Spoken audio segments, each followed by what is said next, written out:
just embrace your journey today. Mm-hmm. Just embrace where you are today and take one foot in front of the next, in front of the next, in front of the next, and just keep going. And I know it sounds cliche, but I couldn't even imagine my life today. And I can't imagine what my life is going to be in 3 to 5 years from now. Mm-hmm. But if I don't keep going, I'm never going to know that it exists for me. Did you know that only 1.9% of women entrepreneurs, 0.9% of Black business owners, and just 0.5% of Black women entrepreneurs ever cross the seven-figure mark? That changes right here. If you are ready for high-level, high-income conversations about all things millions, your mission, your mindset, your methodologies, your mandate, your movement, your messaging, your marketing, your metrics, and of course, your money, just by listening, your income is going all the way up. Every week, you'll hear powerful stories, transformational interviews, and million-dollar business growth insights to help you scale and sustain a seven-figure business with grace and ease, not hustle and grind. I am your host, Dr. Darnyelle Jervey Harmon, award-winning spiritual business growth strategist, eight-figure entrepreneur, and God girl on a mission to help you experience abundance in your life because of your business. This is the Move to Millions podcast. Welcome home. I am so excited to welcome you back to another episode on the Move to Millions podcast. Today, I have a guest that's about to blow your mind. OMG. I am so excited to introduce you to a power player and on a mission for women, and specifically those of us women of color. I am talking about Marty McDonald, the founder of Boss Woman Media. Listen, like many of us, she just wants to live her best life and go after her dreams, and decided to do so after leaving an 11-year corporate career with various Fortune 500 companies. She took an idea based on a connection and turned it into a movement, including the multi-city Black Girl Magic Tour, the annual Boss Woman of the Year Summit, and the loyal community of more than 200,000 women. Marty's plan is to continue to expand the growth of the community of women that she is building, and to help them to empower one another through connection, networking, and workshops. Y'all, this conversation is exactly what you need for such a time as this. So I want you to grab your Move to Millions podcast notebook, your favorite pen, and a warm beverage as we jump into my conversation with Marty McDonald. And I'll see you on the other side. Marty McDonald. Oh, I have been waiting for an opportunity to chat with you. I am so excited to welcome you to the Move to Millions podcast. How are you today? I am so good. I appreciate you having me on. Well, listen, any woman that is all about the business of Black woman is all right with me.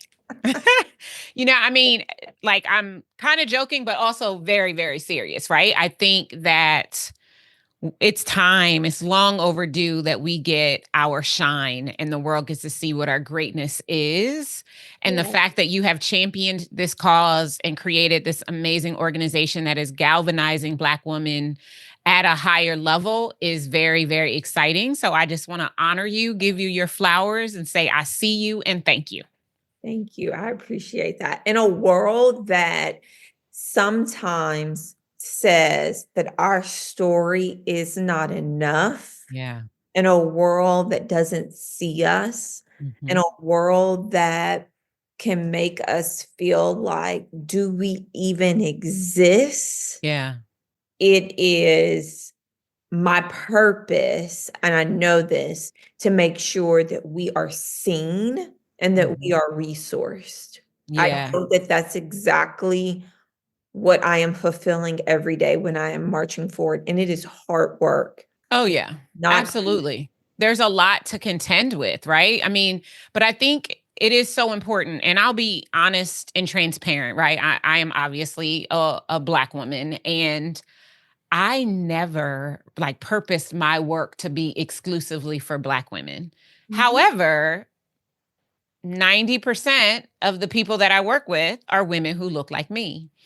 And I get excited about the fact that I get to work with these Black women and I get to help them get their businesses to 7 figures.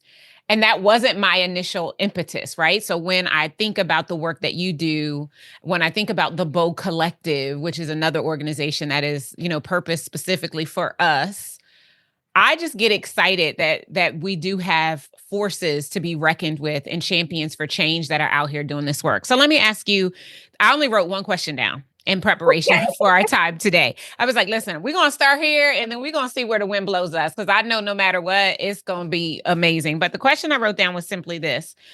Tell me about the moment that you realized that we needed your organization, that we needed to do it. Like, what was going on in your life? What had you just experienced? What finally made you get fed up and say, listen, enough is enough? And I don't know that you got fed up. I'm just imagining some of the happenings that might have been occurring that gave you the power, the confidence, the courage even to put a stake in the ground and say, listen, this is who I am. This is who I be. This is what I'm doing. Like, talk to us and tell us a little bit about that.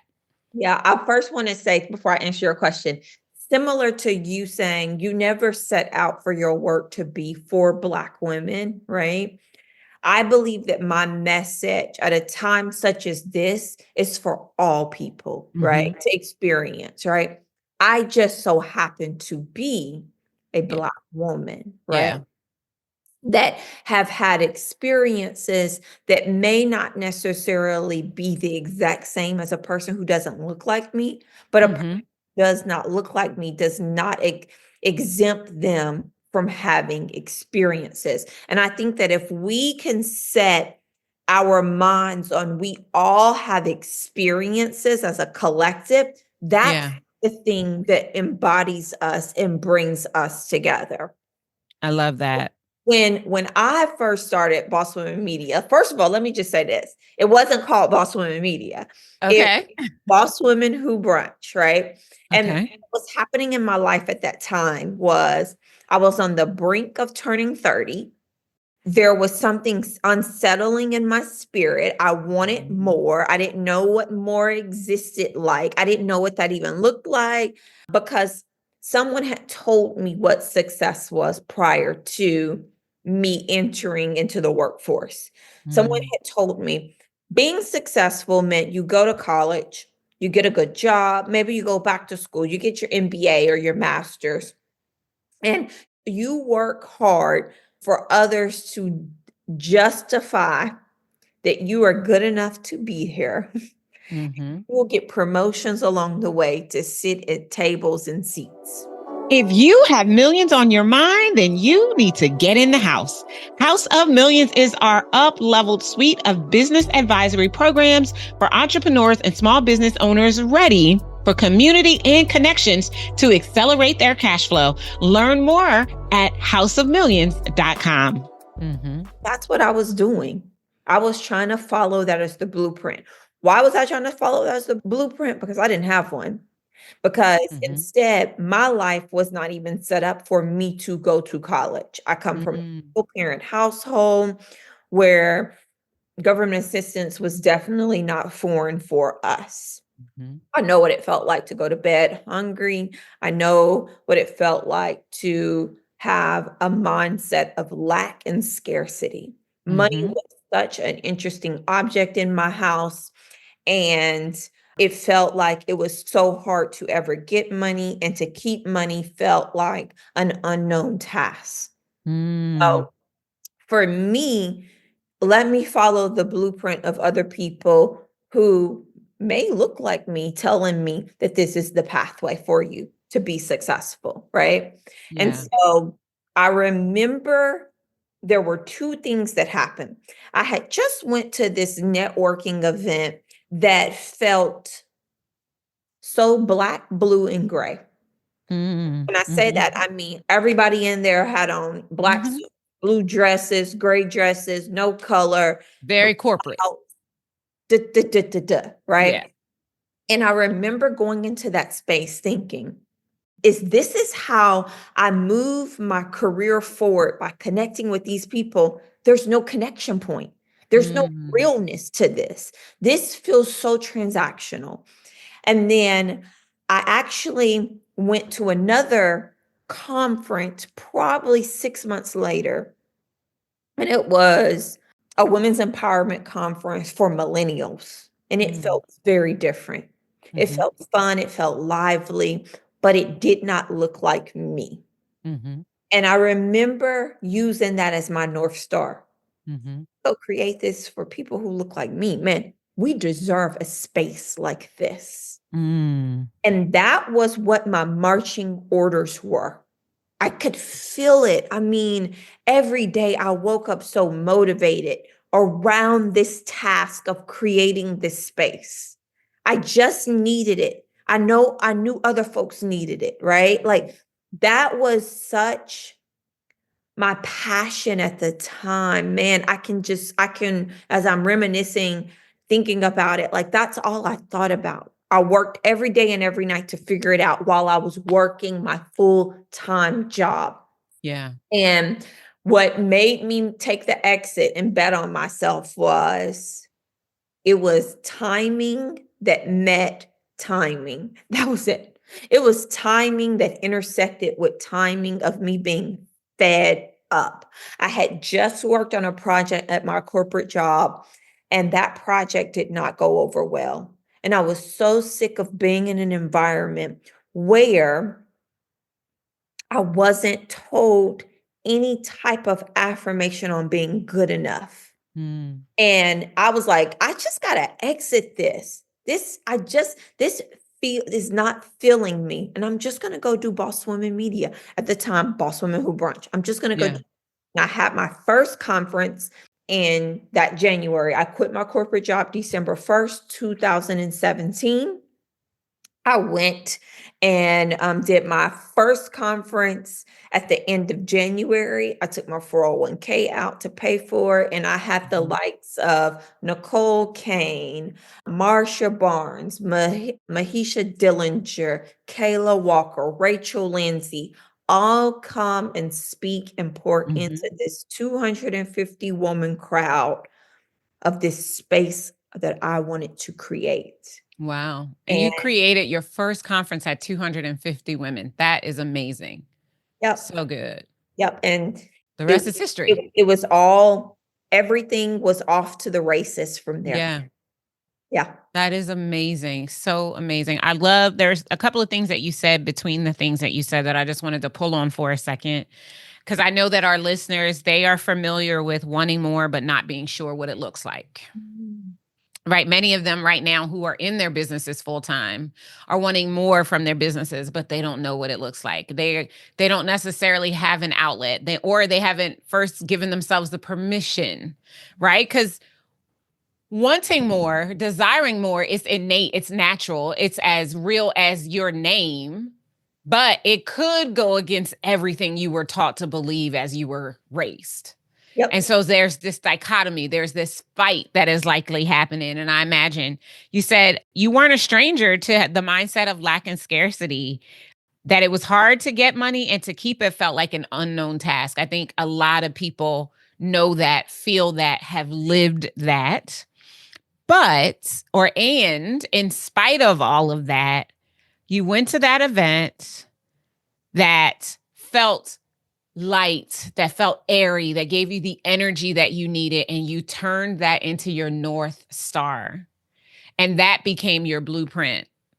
And without, I imagine, this is what I'm thinking in between, but certainly correct me if I'm wrong, without knowing how to do all the things, but just with the courage and the North Star, you got moving. I always say, Marty, God will give you more while you're moving than he ever will if you stand still. And so you started moving. And even I want to say that he will give you more while you're moving than you will when you stand still, until he tells you to stand still. Touche. Right on. Miss that piece also. Yes. Very often. Very true. Yes. Thank you for that add-on. I like that. And then you said, I decided to bet on myself. Once you got fed up, once you got frustrated, and I even love, because I did the same thing in my journey. I emptied out my 401k as well and still ended up filing bankruptcy, but they know my story. We here to talk about you and your story in order to produce this amazing first conference, which today has turned into Boss Woman Media. I think it's amazing. So the one thing as you were talking that popped into my head, and I want to get your spin on this, and I think we hear it all the time, and I think we hear it so much that it can start to sound cliche, is, don't wait to get a seat at the table, create the table. And I feel like that is what you have done. And so for the woman who's listening right now, who knows what it's like to want more, who wants to contend with her upbringing and step into the energy and the movement that feels like home for her. And in order for her to do that, she can't wait for someone else to invite her to the table. She needs to create it. What would you say to her? There's so much I would say to her. But first of all, say it all, girl. Say it all. I would say, I think that something incredibly powerful around having a vision, right? Mm-hmm. You might not know exactly where everything is going to come from, but do you have a vision? Because nobody can unsee once they see. And I think that is the most powerful piece to this. Can you see what it is that you want to build? And if you can see it, that is all you need. And I want you to stay standing in seeing the vision. You don't have to have the resources. You don't have to know the contacts. You do not have to know the people who are going to say yes to you yet. I just need you to know that you are standing so strong in your vision and nobody can waver it. Mm-hmm. I believe that it's so biblical, right? The Bible talks about having a vision. Mm-hmm. If you don't have a vision, the people perish, right? Yeah. And so for me, I could see it before I ever knew anything that was going to happen. Yeah. And my second point to seeing it is taking the motion forward, right? It's once you see it, what motion can you take forward on it today? Mm-hmm. Mm-hmm. And you got to be okay with it being big or small, right? It might not be newsworthy today, right? But what motion can you take forward? And for me, on that first event, as we're sitting here talking about it, and I'm just reminiscing on it, because it's interesting how you can want more along the way and more and more and more. But that first event, I remember getting a check for $500 from a sponsorship. Mm-hmm. And I thought in that moment, I did not know that that was actually my revenue generating plan either. Mm-hmm. Right? I thought it would be ticket sales, but we all know that if anybody who creates events, that there has to be multiple streams of revenue from it and not just one singular way. Mm-hmm. When I got that $500 check, in an instant, I thought, someone wrote me 500, someone can write me 5,000. Mm-hmm. If I got 5,000, I could get 50. If I could get 50, I could get 500,000. I didn't know the pathway forward, but I knew this one yes was going to lead to more checks. Right? That if I continued to build the programming and the people, that would lead me to bigger opportunities. Mm-hmm. And it was never me leading with what the check size was going to be. I was so focused on the people and the programs. And so that's what I would tell that person, right? That is sitting there trying to figure it out, right? Mm-hmm. And then along the way of my journey, right, after I really solidified my vision, after I understood what it meant to show up for myself every single day, when I didn't want to, when I didn't know how to, when it felt hard, when it felt happy. And you wanted to kind of embrace in the happiness of it. I'm going to be honest, I didn't know how to do that. I just kept going in all of it, right? And there were assigned people that came to me along the way. People that I absolutely did not know how they knew me, how I could be positioned for them, folks who endorsed me in rooms that I've never stepped into, right? And from that happening, it gave me space and opportunity to do that for others. Yeah. I think that there's also something really significant about having a vision, right? And having it not for yourself. I love it for a multitude of reasons, right? First of all, like you said, vision is the precursor to everything. Mhm. And it is in vision that we really do get life. And if you can see it before you see it, then you will get to experience it. And that's what is living out. What I love about your vision is that it wasn't static. It was ever evolving. You got the first $500 check and was already seeing the $5,000 check and then seeing the $50,000 check and knowing that there were things you could do that would produce the $500,000 check. So the vision wasn't static, it was evolving. And I think that that's an important lesson for every person who's listening. I mean, granted, this show is called the Move to Millions podcast. So our listeners are working diligently to experience their first or next seven figures without having to hustle and grind for that. And I think a key message is the evolution of the vision. As you evolve, as you become more, the vision too must become more.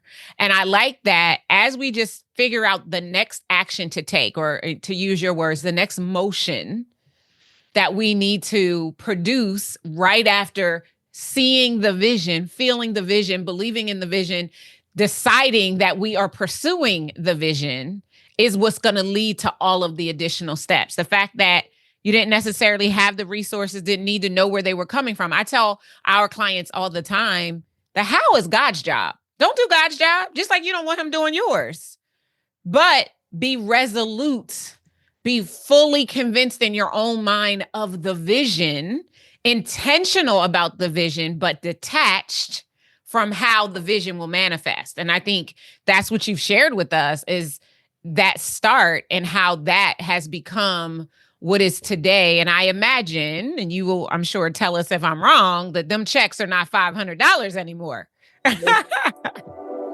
The reviews are in. Move to Millions, the proven framework to become a $1 million CEO with grace and ease instead of hustle and grind, is a bestseller. With thousands of copies sold, we are raising a generation of $1 million CEOs. You got next. Grab your copy and our bonuses today at movetomillionsbook.com. That's it. Right? Yeah. When that $500,000 check came, wasn't too far from the beginning. Yeah. It wasn't too far, but it all happened. It couldn't have happened if I stopped. It couldn't have happened if I had given up after all the no's. It happened with consistency. It happened with having the assigned folks along the way. It happened when I didn't make it about myself. It happened in spite of me ever being able to see it from the beginning. And I think that sometimes we're telling ourselves a story that it won't happen.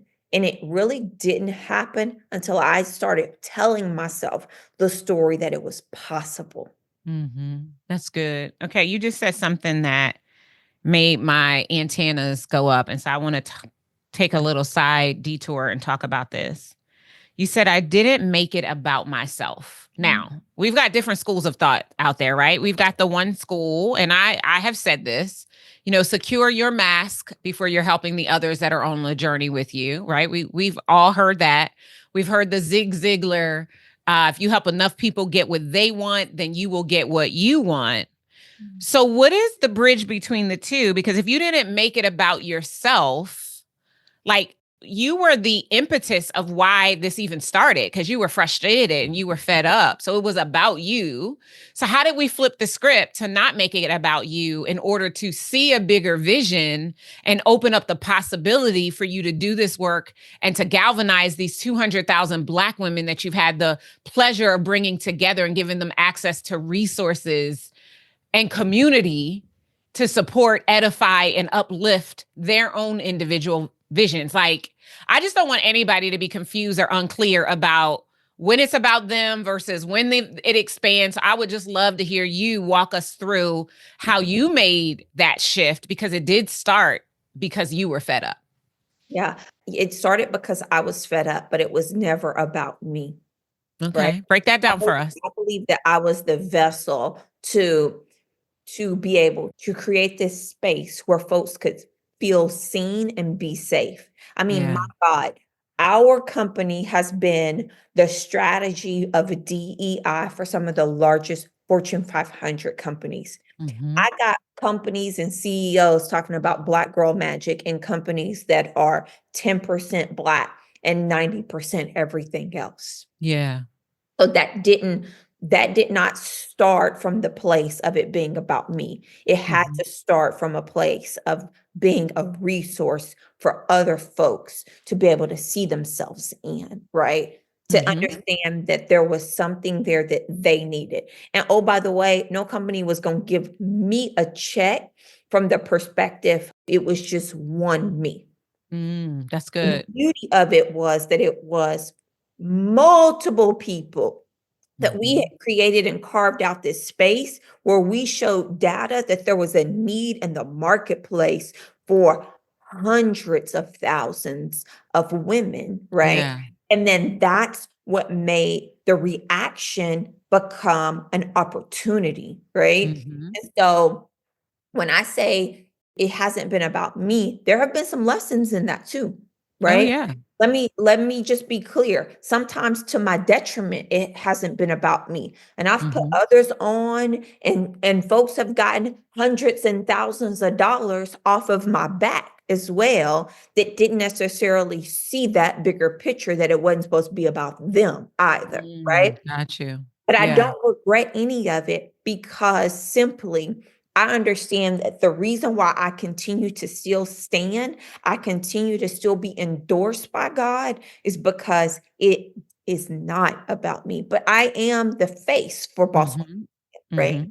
People know Marty from it, right? But they also know my heart posture. And my Yeah. heart posture is to make sure that women get the resources that they need, that I Mm-hmm. get to be the soldier that walks into the corporation to be able to say, these are the resources, these are the tools. This is the programming that I need you company to back and be a part of so that I then go back and lift as I rise. Yeah. And so sometimes I agree with you from the perspective of put your mask on before someone else's, right? That's how you save more people, right? Mm-hmm. But then from that perspective of we also know that there are a ton of imposters out here saying that they're delivering for folks and they're not Mm-hmm. delivering anything but what they want off Yeah. of the backs of. And let's be clear, Boss Woman Media ain't never capitalized off of our community and never will. Because Yeah. my stance is I want to deliver resources for us to change as a community. I want Yeah. to see more women who are seven-figure women, eight-figure women who are building something so sustainable for generations to change. I was just talking to somebody about this and saying, you know, sometimes I think, man, why is our community in some ways behind? Mm-hmm. Why are we always last, right? And then there's not many of us in spaces and places, right? Mm-hmm. That's the thing that keeps me up at night. I'm trying to figure Yeah. out solving for how do we have more? How Mm-hmm. do we get in the front of the line, not behind the line, right? Yeah. How do we create equity, right? How do we Mm-hmm. create not just equity for ourselves, but for our children's children, right? It's the blueprint that we're not naturally taught, Yeah. right? And so if you're doing it just for yourself, it's not going to be sustainable. It Yeah. has to be you have to move and operate from a space where it is beyond you. And that's how Yeah. to sustain for the future. Yeah. I love that. And I agree. I think, it can start about you. You can be the impetus, but it has to very quickly grow beyond you. It has to be bigger than you. Like, because I feel like, and you tell me if you agree or disagree, if it's just about you, it's gonna get old. And we might lose the motivation, right? Because we can get complacent. We know complacency is devastating, but our comfort zones are also just that. They're a place where we feel comfortable, where we feel safe. Yeah. And in order to lead a movement and to galvanize people for whatever the cause, you have to become comfortable not necessarily being safe, which means it has to be bigger than you. And I feel like often the reason the entrepreneurs and small business owners that come into our community that desire to get their businesses to seven figures and haven't been successful yet is because they haven't expanded their vision. Their vision hasn't evolved beyond their own needs. Now, listen, I get it. You are going to buy the car, get the house, go get the Gucci belt, get the Lubies. You're going to do all those things when the money starts showing up. Ever wish as a podcast episode comes to an end that we could spend more time together? Well, I want to make sure that you know about our free community on Facebook. If you are a millions-minded entrepreneur who wants to go from millions on your mind to millions in your bank account, then we should spend more time together. Get all the details you need to join us in our free Facebook community at movetomillionsgroup.com. And that's cool. But eventually, I hope you start to realize that you got to put more in you than you put on you and actually create an environment for that money to live longer through creating generational wealth vehicles and leveraging your business for that. But it is a come up at first, right? And I'm just grateful that you recognize it's a come up when you ain't never had it before. Yeah. Right? And there's something to that, right? Yeah. Let me let you know, those things are fading. The Gucci bag gonna go out of style, and then you go exactly. Yeah. Like it's not sustainable, right? Not sustainable. I would rather let me trade the Gucci bag in for some land, right? Something that can exist beyond me, right? That part right there. Like I bought a Christian Louboutin bag, which I don't even carry. I should probably sell it because I have the GM and it sinks in the middle. And I'm like, I spent too much money for this bag to not be sturdy enough for me to carry it out in the streets. So instead of buying another one, I took $10,000 and I bought Louis Vuitton stock when it split a couple of years ago. I'm like, no, let me get some ownership. I don't just want to be carrying the bag. I want to have ownership because that is how we change generations, right? So yeah, I agree with that 100%. I think that is such an important thing. I can't believe our time is almost up. Really? This has been so powerful. It's been so powerful. I want to do two things. Typically, whenever I have a guest on, I like to ask them 3 wisdom questions that really helps to ground the conversation. Because often we don't talk about things that could be really relevant for someone's business, right? Because I don't necessarily drop strategy after strategy after strategy because it's so much more than the strategy. So I like to ground the interview in some things that'll help their professional success library. So we'll do that at the end. But just before that, I want to just give you the floor. If there's anything ruminating in your spirit, again, the listeners of this show, by and large, are women of color.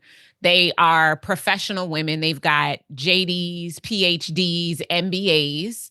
They are well educated and they are running businesses that are doing, mid 6 figures, and they know that they're called to millions. Yeah.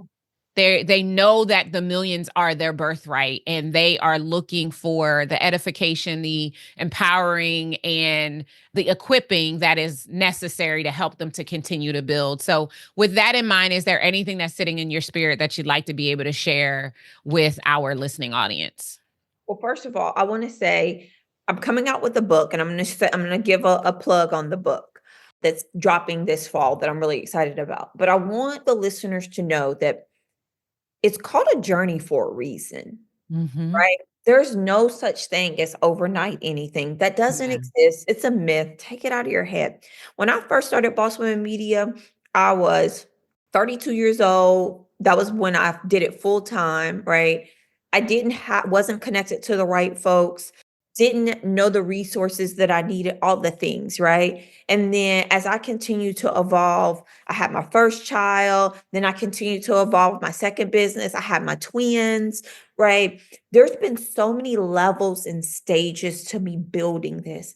And now we're at this stage where I know that people are desperate for community, but outside of them being desperate for community, people just want to be seen. And I want to give folks an opportunity to be seen, right? Yeah. And so our programming is really focused on this 6 and 7 figure founder and this corporate leader and connecting these two together, right? Mhm. 'Cause I believe that there's so much power in that relationship connecting.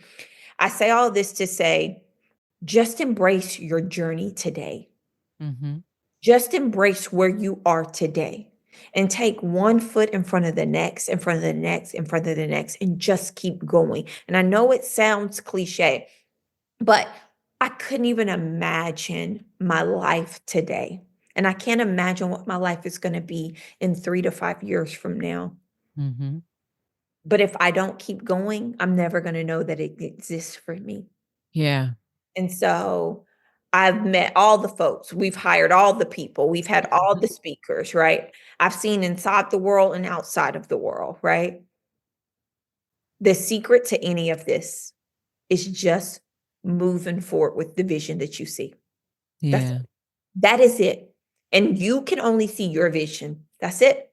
Mhm. Nobody else can see what you see, and it can't be duplicated when you see it. Yeah. So trust that.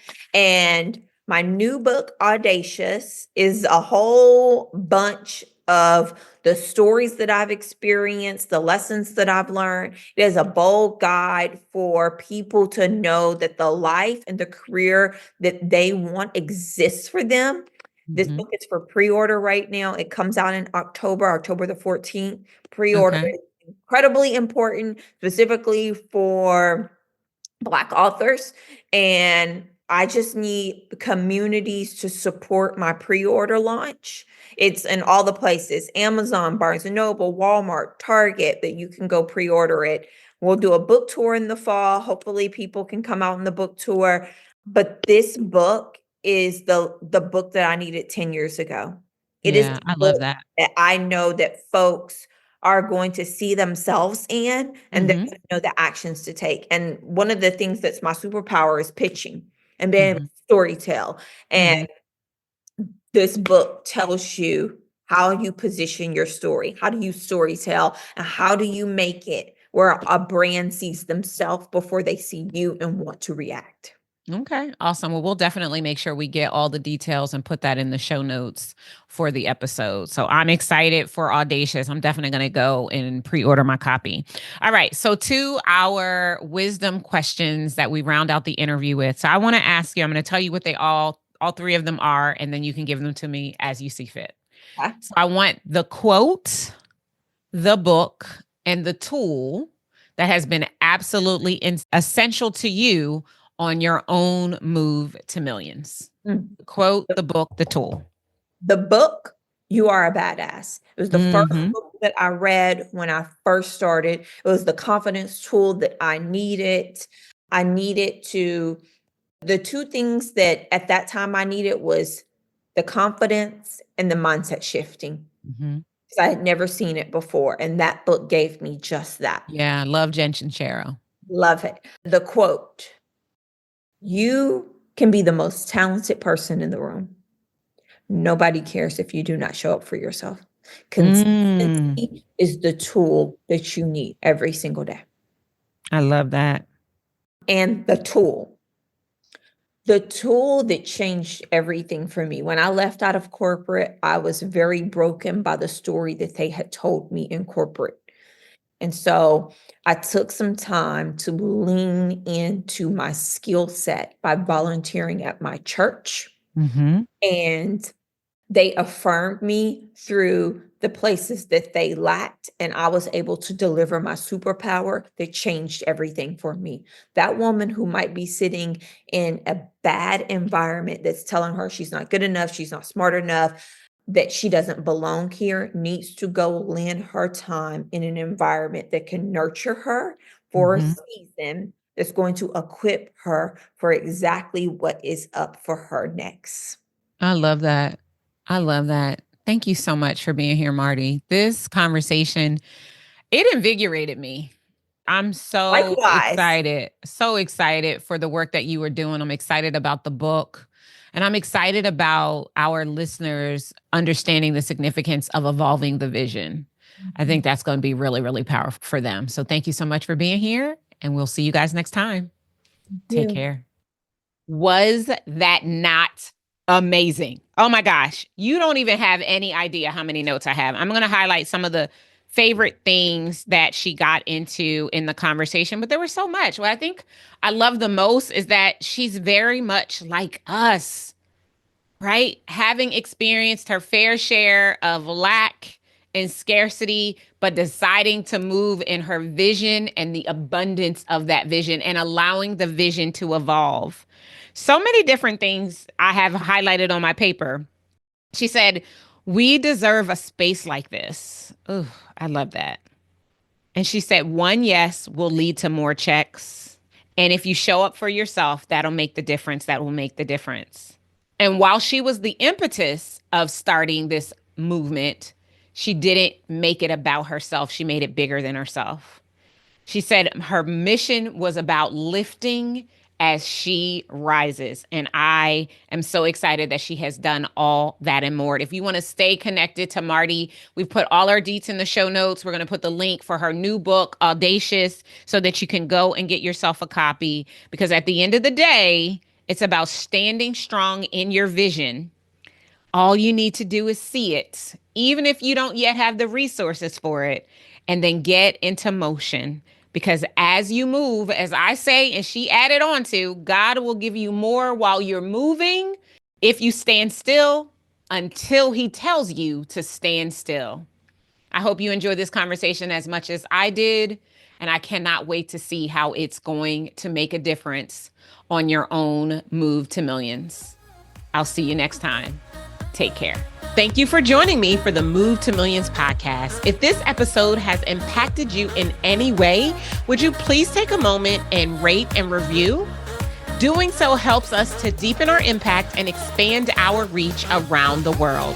And if you are ready to start your very own Move to Millions, I highly recommend that you order your very own copy of my brand new best-selling book, Move to Millions, the proven framework to become a $1 million CEO with grace and ease instead of hustle and grind. You can get your copy and our bonuses today at movetomillionsbook.com. Until next time, remember, millions are your birthright, and to access them, you need only move. I'll see you next time.